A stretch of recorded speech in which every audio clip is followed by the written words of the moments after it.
الصلاة والسلام عليك يا سيدي يا رسول الله. الصلاة والسلام عليك يا سيدي يا حبيب الله. السلام علیکم رحمۃ اللہ وبرکاتہ۔ اہل کوفہ کے خطوط، جیسے ہی آپ مکہ معظمہ پہنچے، اہل کوفہ کی طرف سے بہت سے خطوط اور چٹھیاں پہنچنی شروع ہو گئی۔ لگاتار خطوط آ رہے ہیں، قاصد آ رہے ہیں، یہاں تک کہ تھوڑے سے عرصے میں امام عالی مقام کی خدمت میں 150 چٹھی، بعض نے 1200 چٹھیاں لکھی ہیں، بعض علماء نے 1200 کا ذکر کیا ہے، بعض نے 150 کا ذکر کیا ہے۔ بہرحال 150 چٹھی بھی کم نہیں ہے۔ اس زمانے میں وسائل اور رسائل اس قدر وسیع و عام نہیں تھے۔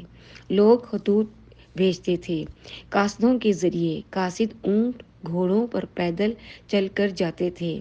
ایسے حالات میں 150 چٹھی کا بھی ملنا کوئی معمولی بات نہیں ہے۔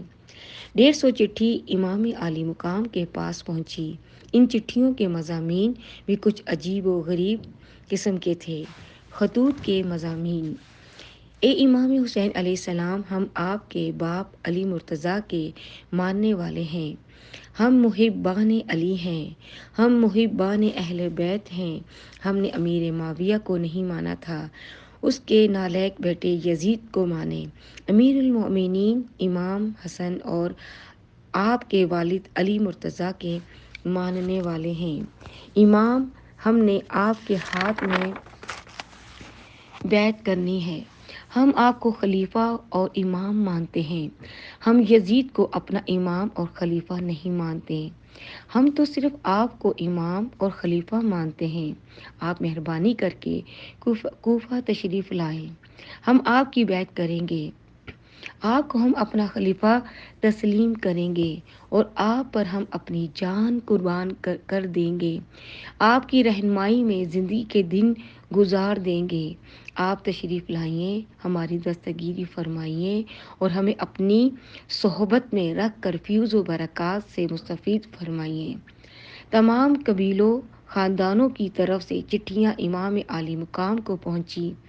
بعض نے اس قسم کے مضامین کہیں کہ اے امام عالی مقام، اگر آپ تشریف نہ لائیں تو ہم مجبوراً یزید کی بیعت کر لیں گے، کیونکہ حکومت کا مقابلہ ہم نہیں کر سکتے۔ کل قیامت کے روز خدا تعالیٰ پوچھے گا، تم نے نالائق یزید کے ہاتھ بیعت کیوں کی؟ ہم کہیں گے، مولا، حکومت یزید کے پاس، اسلحہ ہتھیار یزید کے پاس، ہم مجبوراً کیا کرتے؟ ہم نے نبی کے نواسی کو خطوط لکھے تھے کہ ہم آپ پر جان قربان کرنے کو تیار ہیں، وہ نہیں آئے، ہم کیا کرتے؟ ہم نے مجبوراً یزید کے ہاتھ بیعت کر لی۔ اس کا وہاں قیامت کے روز آپ پر ہوگا، اس کا وبال قیامت کے روز آپ پر ہوگا۔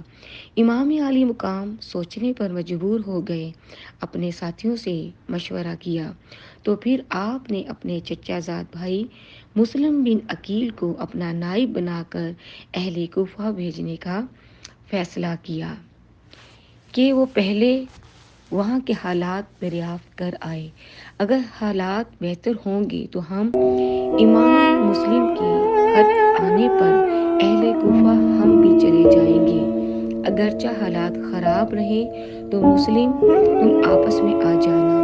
امام مسلم کو کوفہ بھیجنے کے لیے تیار، امام مسلم کو روانہ کیا اور وہاں کے حالات دریافت کر کے آئے۔ وہ لوگ واقعی اتنی محبت اور عقیدت